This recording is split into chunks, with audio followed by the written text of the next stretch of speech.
Good morning to all of you. First of all, I would like to thank the Candy Society of Medicine for giving me this opportunity to deliver a lecture on a very timely topic. Actually, I did the same lecture in last KSM also, but because this time the committee's theme is non-communicable diseases, I'm kind of repeating my lecture with some modifications due to the request of the committee. So my topic is hypertension silent killer. So it's a kind of a very long lecture, but I made it very in a simplified version, so don't get bored and sleep, because most of the things I discuss here are very much practical, and there will be a lot of take-home messages for the own practice in controlling blood pressure. So my objectives would be, I want to highlight the global burden of this important disease and the importance of control, and very importantly, correct measurement of blood pressure. And then a little bit about the circadian rhythm related to blood pressure during the day. And also the most important bit in my lecture would be the ambulatory blood pressure monitoring, which I will highlight further, and also the importance of home blood pressure monitoring.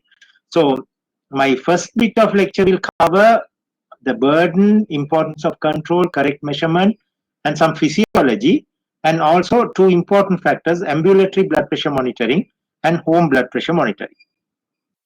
In my second bit of lecture, I will be concentrating more on the clinical aspects of hypertension, where I'll be talking about resistant hypertension, pregnancy, breastfeeding, and neurological events, acute neurological events, and what medications we use, and little bit about relatively newer drugs in hypertension, and some important clinical studies and clinical aspects which will be useful for the postgraduate training.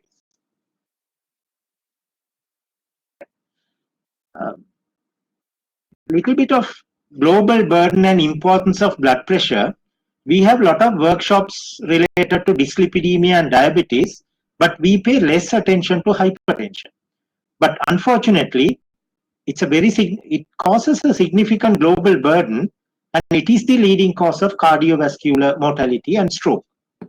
And there are about almost 28 to 32% of the adult population are affected with hypertension. But this is people who are diagnosed with hypertension. But there could be a very significant amount of people where we have missed the diagnosis of hypertension. So around 35% of the adult population are having the clinical entity of hypertension, and it causes about 10.4 million deaths per year. So I think even though we pay more attention to diabetes and dyslipidemia, same amount of attention should be paid to hypertension also. A very important slide where they have done a meta-analysis in India. And if you see this data, the prevalence, as I told you, rural population about 28 and urban about 32. But the most alarming fact is awareness about the illness. Only 25% in the rural and 42% in the urban population, they have the awareness, and only a very small percentage seek treatment. And in the control, it's very alarming again. So even though the prevalence is very high, the awareness, the percentage of people who seek treatment, and the control is achieved in only about 10 to 25%. Again, very alarming. So why proper blood pressure control is important in managing patients? Blood pressure is the leading factor which causes 69% of first MIs, 74% of coronary heart disease, 77% of first stroke, and 91% of heart failure. So a single entity causing so many deadly outcomes is very, very alarming. What is the importance of control? If we reduce the blood pressure, this is a meta-analysis again done in India in 1 million adults. Merely reducing the mean systolic blood pressure by 2 mercury millimeter will reduce the risk of ischemic heart disease by 7% and risk of stroke mortality by 10%. So can you understand the importance? A 2 millimeter decrease in mean systolic blood pressure causing a very significant reduction in ischemic heart disease and stroke. To highlight further, if you lower the systolic blood pressure by 10, it reduces the stroke death by 60%, coronary artery disease related deaths by 50, and heart failure by 50. And this benefit is more in old people and also people with begin. So up to now, alarming, awareness, treatment seeking and control is very much low, and this single entity can cause deadly outcomes. This slide further highlights that fact. So only this bit, they are seeking treatment and they are controlled. So almost only around 20% they are aware and treated and controlled.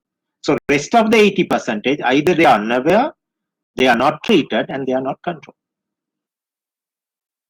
So when we go back and think hard why these things are happening, it's the fault of the healthcare person and the patient. We can't blame only the patient because we are not reading about new guidelines and we are not updating ourselves. We are very much concerned about other illnesses, hypertension, we are neglecting.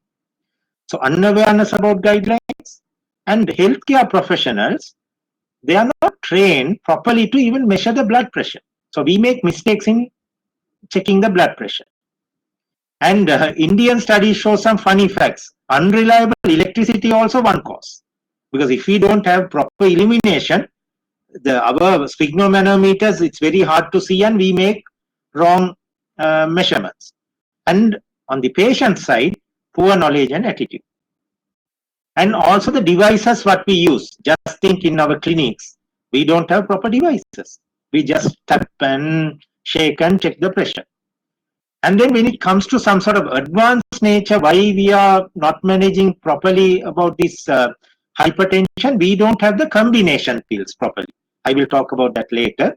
And also cost of good drugs. So all these factors are important. Don't just blame the patient. We are also at fault. And also the surrounding environment also causing practical issues. So this says, this is in a hypertension journal, the measurement of blood pressure is the clinical procedure of greatest importance, but that is performed in the sloppiest manner. So I'll read it again. The measurement of blood pressure is the clinical procedure of greatest importance, but that is performed in the sloppiest manner. So just think how we check blood pressure. Right. So many factors play a role in measuring the blood pressure. You might think, why I am talking about a very silly, small thing, but this is not a small, silly thing. This is very important. When we are measuring the blood pressure, the setting is important. Whether we are measuring in the office, work, whether it's home measurement, that is important. Time of the day is important because I will talk about circadian rhythm later. So whether you are measuring at daytime, nighttime, early morning, after a stress, that is important. And who is measuring? Whether it's the doctor, nurse, technician, that is important. Which device? Is it the mercury device or the electronic meter? Posture of the patient, whether the patient is standing, sitting, that is important. And then whether you take the first reading or you measure several times and get the reading afterwards. That is also important. Don't measure the first reading. And then you have to take the average of the second, third readings. So setting is important, time of the day, observer, device, posture, reading, which reading, and average, everything is important. Right. So when we are, I think in our clinic setup, we can't do this, but in an ideal setup, we have to measure the pressure according to this. It should be a quiet, well illuminated room. And no talking. Both parties should not talk. What we do, we blackguard the patient and patient also argue with us and we measure the pressure. That is not the correct way. Both parties should be very quiet, right? And very importantly, no exercise, smoking or coffee 30 minutes prior to measuring. Because this caffeine and all, they have some pressure elevating effects. So patient should be relaxed, no exercise, no smoking, no coffee, and at least 5 to 10 minutes of relaxation. And when we are measuring the pressure, the previous main meal should have been taken, and also the previous night sleep is important, because some healthcare workers come and say, sir, I have a headache, tiredness, and when we measure the blood pressure, it's very high. And when we ask them, they have done the night duty. So it should have been a very good, pleasant sleep on the previous night if you are measuring the blood pressure on the particular day.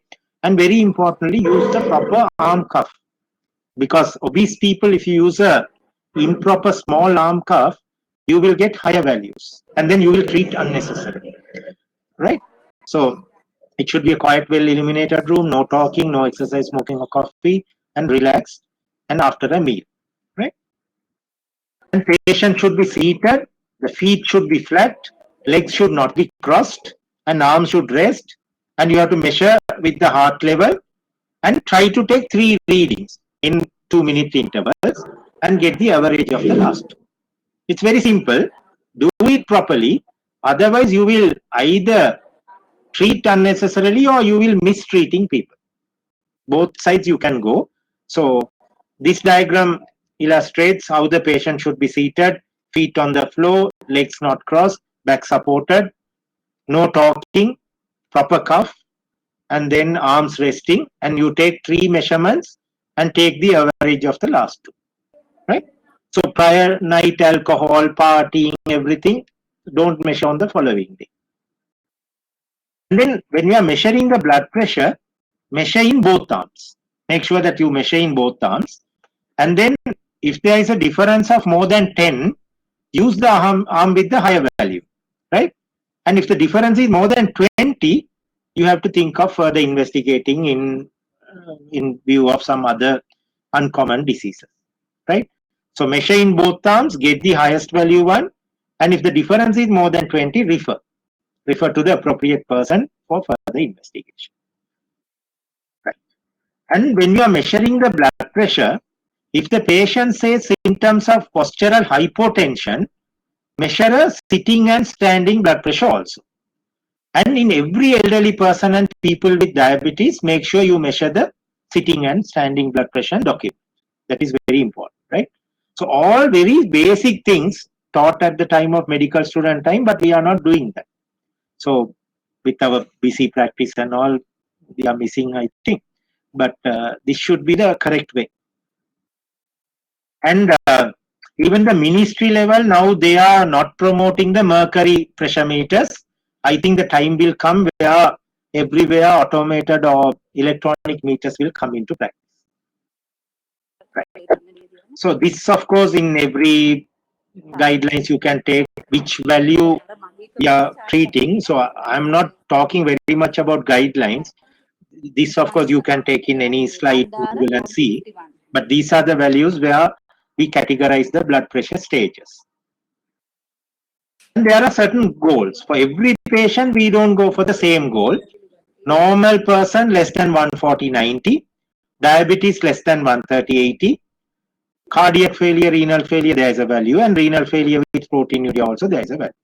So remember, every patient, the target is not same, right? So when somebody has hypertension, there are so many contributing factors. Obesity, we see a lot of people with obesity and obstructive sleep apnea. They come with hypertension. Stress is a factor. Lack of exercise, excess salt, alcohol, cigarette smoking.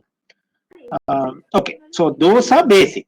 Now what I'm going to talk now is maybe new to a lot of you. The next bit of my lecture is very important, so don't sleep. Listen to me carefully. So when it comes to blood pressure, there is a normal circadian rhythm. Don't think throughout the day the blood pressure is normal. take the chart, please? It's highest in the early morning. That is because of the catecholamine surge. And then during the daytime, I'm talking about a normal person, no, the blood pressure reduces and there's a night dip. So that is understandable. No? Highest in the early morning. Throughout the day, the blood pressure drops. And while you are sleeping, there's a dip. Right? So you see this. So if I talk about the dipping of the blood pressure, it should be 10 to 20% of the daytime.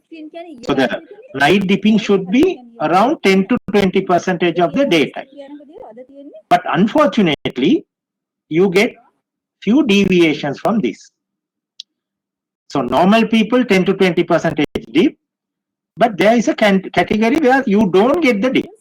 So the night also the pressure is high. That is called non-dippers. And then there is another category, extreme dippers. So everything we have deviations now. So you get a normal variety, but there is a non-dipper and extreme dipper categories also. So I will tell which people go into this.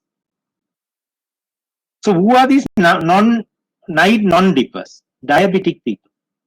So the diabetes is a funny disease, cause all the problem.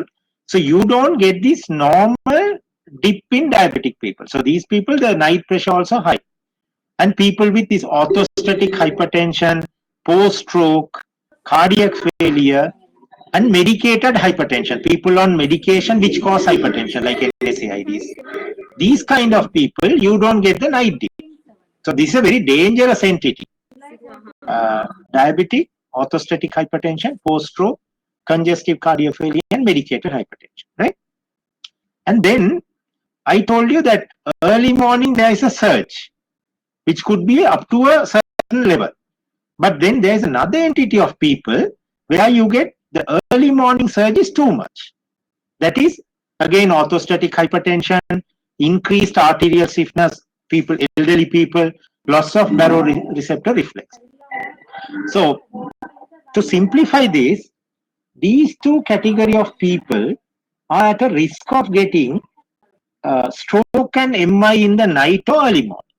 That's why when we see patients in emergency units and all, we get a lot of people early morning stroke and MIs.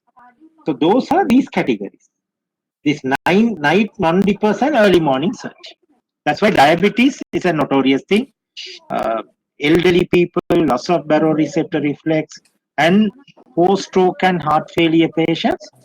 Because of these two important entities, they get the deadly outcomes of stroke and ischemic heart disease early morning.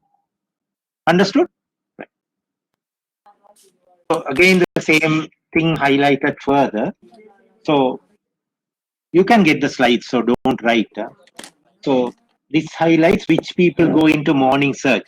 For example, smoking, working stress, alcohol. So if you have a high amount of alcohol in a dinner, morning surge is too much. So risky, right? And then insomnia, sleep apnea. So these entities, everybody go through this chart. You can Google and see. So this is very important when you are managing patients, right? I told you that 10 to 20% normal dipping. If it's more than 20, that is extreme dipping, and less than 10, non-dipping. So this non-dipping category, the problem is if you don't get dipping of blood pressure in the night, the cardiovascular and brain events and mortality is high, and kidney damage is also more. Right. So when I talk about that, if you think hard, do you think that clinic or hospital blood pressure represents the true value?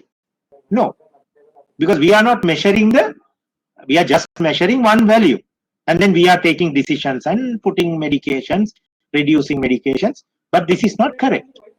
So what is the answer? Ambulatory blood pressure or home blood pressure. That is the answer for this important issue. So ambulatory blood pressure, what we do, patient can do the normal activities 24 hours, but there is a small digital blood pressure which is attached, and it's connected to a monitoring equipment, right? So this is that. And then every 30 to 1 hour over a 24-hour period, you measure the blood pressure, but daytime measurement, the frequency is more, and in the night, the frequency is less. But whatever the way, we can set up the machine, but what we are doing is we are measuring the blood pressure over a 24-hour period, daytime and night, right? And then we will get a at the end of the 24 hours, we get the recordings. When the chip is fed to a computer, we get a graph, right? So this is the simple machine. So if I ask about this ambulatory blood pressure, it represents the mean blood pressure is measured. Diurnal rhythms, dipping, morning surge is measured. Blood pressure variability is measured. And duration of drug effect also measured. But unfortunately, if you see the second column, in the clinic blood pressure monitoring, none of these things are measured. So I'm kind of promoting the ambulatory blood pressure monitoring in affordable people, right? If you do the ambulatory blood pressure monitoring, these are the cutoffs. The 24-hour mean is more than 130 by 80. But normally 140/90 no.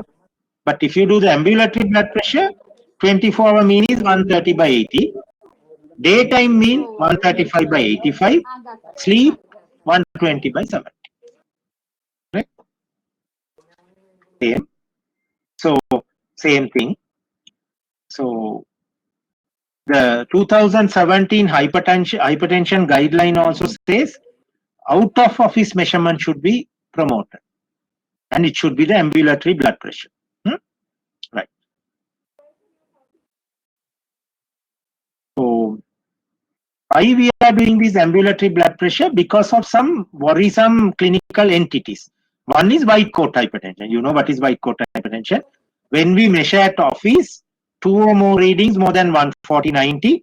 But when you measure in a non-clinic setting, it's less than 140/90. That is because of the stress. And there is no target organ damage.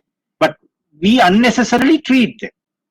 So there are a lot of young guys coming with anxiety, not only young people. And then we mistakenly diagnose them as hypertension and we treat. So these are the kind of people where it's better to do the ambulatory blood pressure and then take a decision on treatment. Otherwise, lifetime treatment, side effects, psychology will be affected, so many unnecessary things. Then there is another entity called masked hypertension. This is totally reverse of white coat hypertension. White coat hypertension, office reading is more, out of office reading is normal. But in masked hypertension, office reading is normal, out of office reading is more. Maybe because of the domestic pressure from wife, I don't know. But whatever, this is a reverse entity. So here the problem is, we are happy and dismissing the patient or person saying that blood pressure is normal, but his home blood pressure is more. So that is also detrimental. So that is called masked hypertension. So this is a very important slide. If you look at the cardiovascular events in each 1,000 patient per year, in a normal person, cardiovascular event is less. White coat hypertension, it's slightly more, right? Uncontrolled hypertension, it's slightly more. But masked hypertension, it is very significant. So we think patient's pressure is normal, but we miss, because I told you maybe so many reasons. I don't know the reason, but there is an entity called masked hypertension we should not miss. So these are the indications for doing ambulatory BP. So do you understand the importance of doing the ambulatory BP? Not to unnecessarily treat and also not to miss the masked hypertension. So both entities, we have to do the ambulatory blood pressure, right? So much. So white coat hypertension, labile hypertension, resistant hypertension, everything there is an indication for ambulatory blood pressure monitoring. Right? Right. So up to now I spoke about basic blood pressure measurement, what is the importance of blood pressure control, why it is important, and most importantly about the ambulatory blood pressure. If anybody wants to do ambulatory blood pressure, there is a technician here. His name is one Mr. Disanayake. If you call him, he's in the cardiology department. He will arrange the ambulatory reading. It costs 3,000 rupees. And then you get the graph and the printout. You can show it to a person who knows about how to manage hypertension. And then medications can be prescribed or lifestyle modification can be advised. So clear up to now? Right. With those things in mind, now we are going to some clinical entities. One is resistant hypertension. So what is resistant hypertension? You are treating somebody with 3 classes of antihypertensives, maximum doses. So that is very important. Maximum dose, 3 different class antihypertensive. But unfortunately, I've seen people diagnosing resistant hypertension without giving maximum dose. So how do you know the maximum dose? Please use the BNF. Because most of the time our prescription is horrible. We prescribe BD dose for a daily dose medication, and the dosing is also very wrong. So BNF is a simple book. Everybody can use it. And then try to get the maximum dose and use it. So when you are using 3 agents, one should be a diuretic. So when you label somebody as resistant hypertension, 3 medications, 3 medications of different groups, including a diuretic and optimum dose. And while you are doing this, and when you are measuring the blood pressure in the correct way, that is also important. Don't rush and scold and just have a cool chat and then measure the blood pressure. If it's still showing high level, then you label as resistant hypertension. Otherwise, you will be treating unnecessarily. So if somebody has resistant hypertension, then ambulatory blood pressure is useful to see why these things are happening. And then what are the medication for resistant hypertension? Either spironolactone, alpha blockers, or beta blockers. So this highlights the fact about 10 years ago, beta blockers were on top of the list. We were giving beta blockers for hypertension. But now beta blockers, they are kind of very lower down in the list for resistant hypertension. So don't use beta blockers for hypertension management. But I see still atenolol, everything is given. So little bit about elderly population. Because of multiple risk factors, target organ damage, loss of baroreceptor reflex, and increased arterial stiffness, their nighttime dip and early morning surge is more. So elderly people, we have to control the blood pressure correctly. Otherwise, there could be detrimental outcomes. Elderly people, they forget. Most of them have dementia. So sticky notes in visible places, that also they will forget, but at least family members. Calling, friends can call and check whether these people are taking tablets. Family support is important. And weekly pill boxes are also will be useful. Right?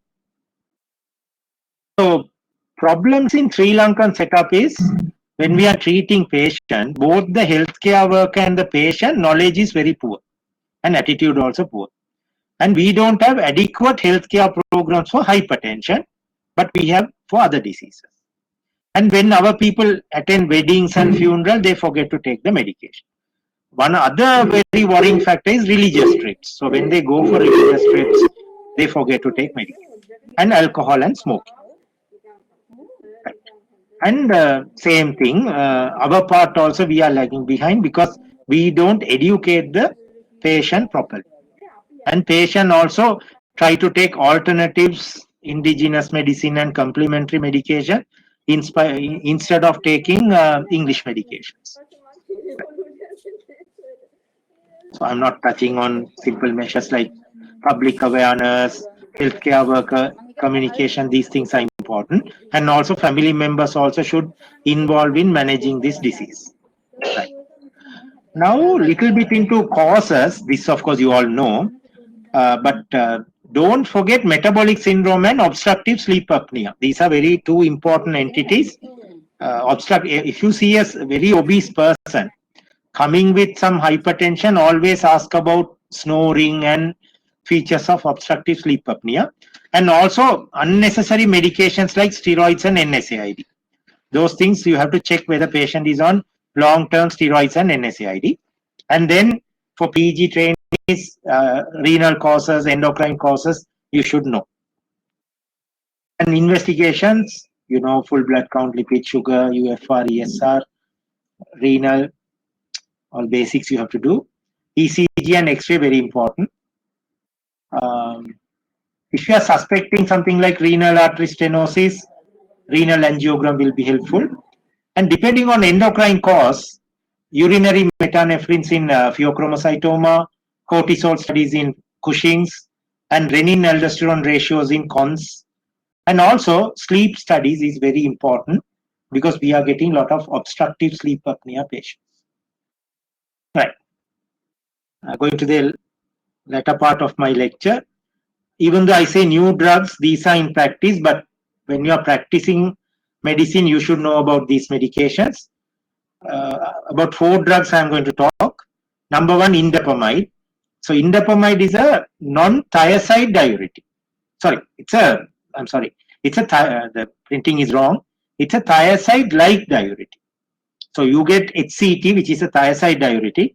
Indapamide and clothalidone, they are thiazide-like diuretic.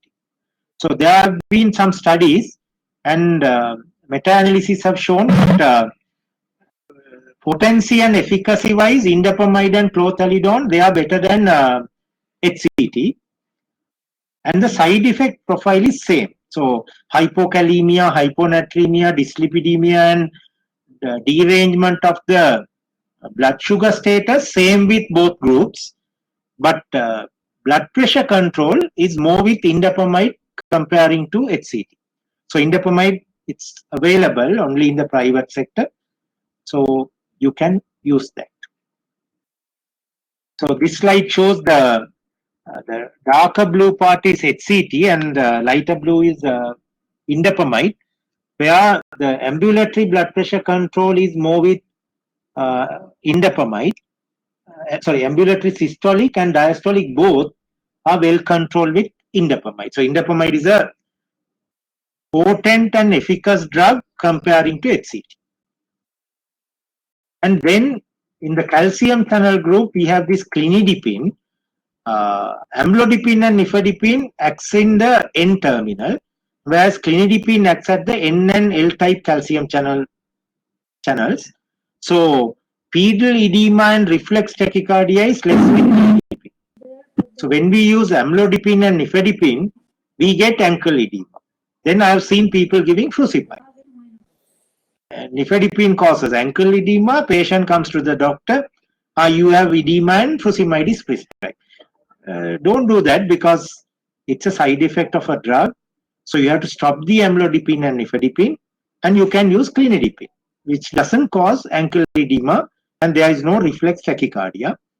But unfortunately, clinidipine also available only in the private sector. And it's a once daily dose and little influence on the heart rate and the autonomic nervous system. So it's a good drug. Irbesartan, it's a new ARB, angiotensin receptor blocker, very potent drug, and blood pressure reduction is substantial.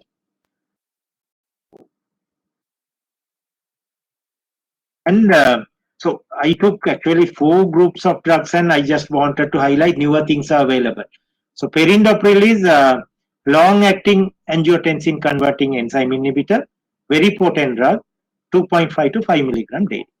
So if I quickly go back and summarize, we tend to use HCT, but indapamide is there. We use a lot of amlodipine and nifedipine, but clinidipine is available. We use losartan, but irbesartan, telmisartan things are available now. And instead of enalapril, perindopril is available. Right? And for the PG trainees, little bit about important trials related to hypertension. 3 trials I want to highlight: HOPE, On Target, and Transcend.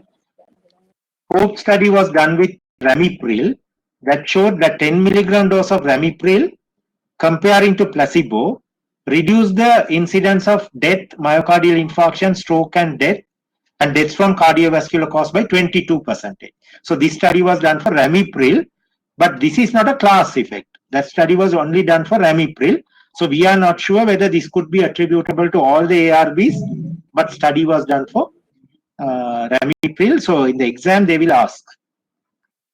Transcend study was done for Telmisartan, which is a ARB, and it shows that heart failure outcomes and cardiovascular death is less with Telmisartan.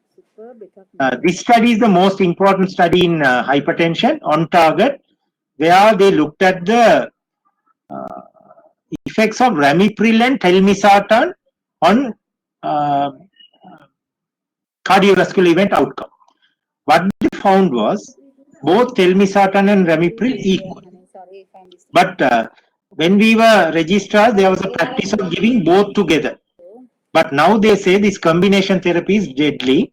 So don't prescribe angiotensin receptor blockers and angiotensin converting enzyme inhibitors together, because the side effect profile is more and there can be bad consequences. So 3 studies: HOPE, Transcend, and On Target. Right. And a little bit about combination pills.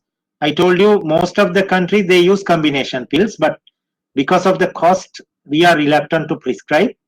But the advantage of using combination pill, 2 group of drugs in relatively lower dose. So when we prescribe these drugs as a combination pill, because of the complementary mechanism, better blood pressure control, quick blood pressure control, and reduced cardiovascular events. And also because you are taking a single pill instead of 2, patients' compliance will be better. So if you use a combination pill, blood pressure control is better, it's quick, good for cardiovascular outcomes, and patients' compliance also good. So there is a talent study which shows combination of nifedipine and telmisartan, great and earlier blood pressure control, right? An ASCOT trial showed that amlodipine and perindopril in combination, mortality and in cardiovascular and stroke, significant reduction. So better know some bit about these trials. So when we go back to the older days, this is the diagram where blood pressure, we used to say thiazide diuretic, ACE, ARB, long-acting calcium channel blockers, and beta blockers. But now the beta blockers is kind of going away. And can you see in the last this thing, single pill combination. So now single pill combination from 2017 they are promoting for blood pressure control. So what is the advantage? Patient's compliance is good, very good blood pressure control, quick blood pressure control, and cardiovascular outcomes are better. Quickly about pregnancy-induced hypertension. Pregnancy-induced hypertension is you get hypertension after 20 weeks of pregnancy. What are the medications? Nifedipine, labetalol, methyl-dopa. All these drugs have drawbacks and advantages. Nifedipine can cause ankle edema and can be scary to the patient. Labetalol, cost, it's available in the private sector. I don't know whether it's available now in the government sector. And methyl-dopa, risk of postpartum depression. But remember, AC inhibitors and ARB cannot be given in pregnancy because of teratogenicity, and beta blockers cannot be given because of IUGR. So only 3 drugs: nifedipine, labetalol, and methyl-dopa. Breastfeeding scenario is bit different. Calcium channel blocker wise, you can give verapamil. Beta blockers, labetalol is better, but some studies propranolol and metoprolol allowed. AC inhibitors can be given in breastfeeding. Enalapril only shows a lot of studies, but some studies says captopril also can be given. Quickly about blood pressure management in critical emergencies, just get to know that if you have a SAH, the blood pressure should be reduced to 140 as quickly as possible. ICH somewhere around 160. When you get an ICH patient, either labetalol or hydralazine should be given quickly as possible to reduce the blood pressure to 140 to 160. Or you can start nicardipine infusion, right? But if it's a ischemic stroke, if the patient wants to get lytic therapy, thrombolytics, blood pressure should be reduced to 185 by 110 quickly. But if there is no thrombolytic therapy, it should be reduced very slowly, 25% reduction over 24. So self-explanatory. ICH, reduce it quickly. SAH, reduce it quickly. Ischemic stroke, if you are giving RTPA, reduce it quickly. If you are not giving RTPA, reduce it slowly. I don't know whether you all are bored, only few slides. Some clinical points about these medications and side effects. One is cough with AC inhibitors. So we have seen people getting cough with AC inhibitors, and then they are investigated for TB, given treatment for GORD, bronchoscopy is done sometimes. But if you take a very proper history, they are on AC inhibitors. So why don't you give a try of stopping the AC inhibitors and see whether the cough disappears? Otherwise, unnecessary investigation. So usually, if you stop the AC inhibitors within 1 to 4 weeks, the cough will disappear. But sometimes it can take 3 months. So remember, if the patient is on AC inhibitor, cough is a problem. And this pedal edema with nifedipine and amlodipine, I talked earlier, so I'm not taking much time. And this is very important. If the patient is on hydrochlorothiazide, HCT or indapamide, hyponatremia is a troublesome side effect. So any elderly person coming with confusion, if you see the sodium, if it's low, before going for HIFI diagnosis, think about whether diuretics are causing the problem. And then try to manage with omitting the diuretics. And then first dose phenomena with prazosin, if you give an alpha blocker, early doses, patient will get postural hypotension, but you don't have to stop the medication. It will settle with time. It's a self-limiting side effect.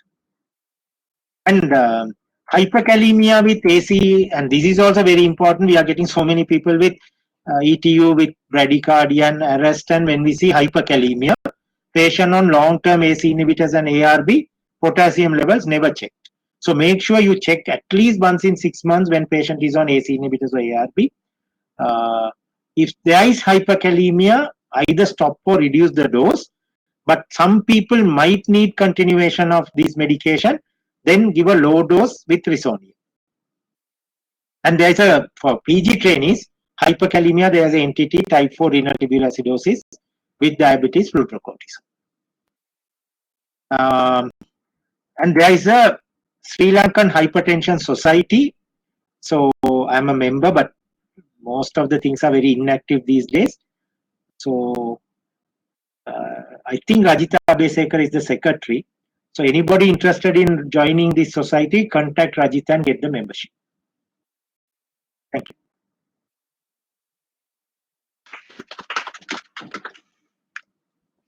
Sorry. Any questions?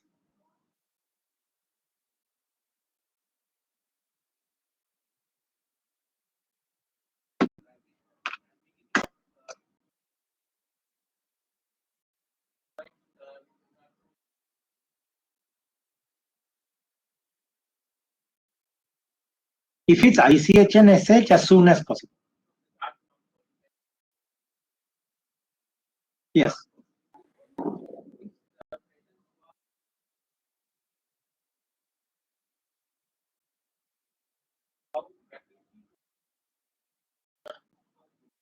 Unless there is some sort of cerebrovascular event going on and your target is to get ready for the surgery, you can reduce. There is no contraindication as such. But if there is a cerebral event or cardiovascular things, we go for a very gradual reduction over 24. Other people, rapid reduction is okay.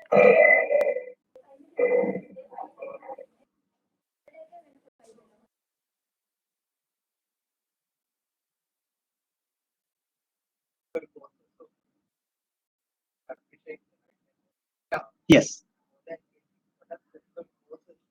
So some vasculitis and coarctation of aorta, you get discrepancy of more than 20.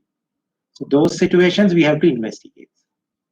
But unfortunately, then normal people also show some elderly people I've seen showing the discrepancy. But if it's a young person, better to investigate in those. Mainly coarctation and vasculitis.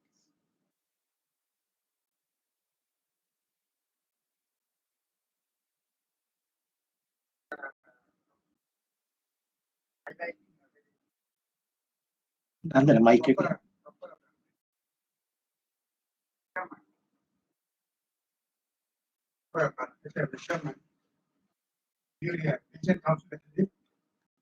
And acute, sometimes internet by the attendant and standing up.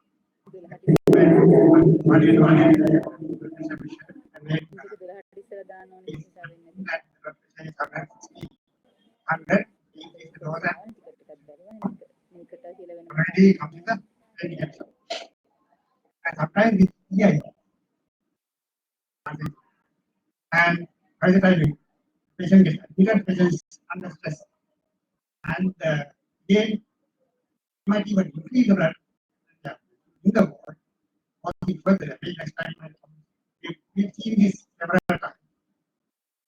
EIs, sometimes stroke, that can be too. So, as Dr. mentioned, I think it's very appropriate lecture. One simple thing, Dr. Bhattacharya, taking that into consideration, I think the fact that we get to think that the lower the blood pressure, the better. It's the norm. But still, what they say, the J-shape rather a linear relationship. Lower the better, but if it is too low, chance of complications secondary to hypotension. So it's actually not a linear, it's a J-shape. What they say now. Many people say you the patient has been on very important. And on the other hand, it comes to other quite example. So we see a lot of patients that they need to try to keep doing it. Those do not take those drugs at home. So another very important is to check in the clinic whether the patient has taken the medication before coming to the hospital. So usually they have not taken the medication and then we measure the blood pressure is high and we are trying to. Thank you, Dr. Henry, for highlighting those.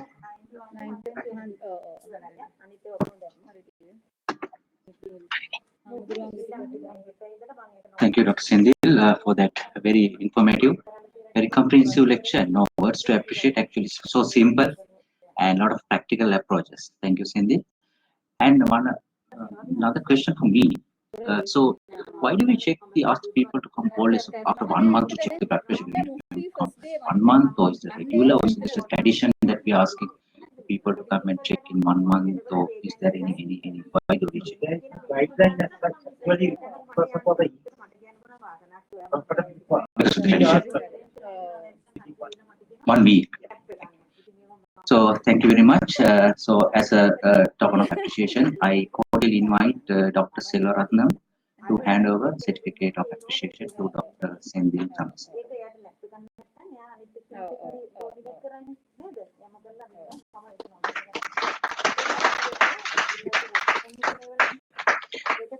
And again, I want to highlight this workshop. It's a certificate course on neurology, which will be held on 24th of August, and it's a hybrid lecture. You can participate in physically as well as in online. So we'll open the registration in a few days' time, and you can. It's a lot of eminent speakers are coming as Dr. Professor Manjula Tikala told from Colombo and as well as from other part of the country. So please join with us. And the other thing, please pass the message and prevailing, depending on the prevailing condition of the country, whatsoever the condition, we are continuing CME lectures, but probably, most probably it would be a totally online platform, but we will send you the links, and because we have lined up a lot of lectures which are very useful for the postgraduate trainees and the medical officers. So please join with us every Wednesday, either physically or online. Thank you very much for all the participants and online participants.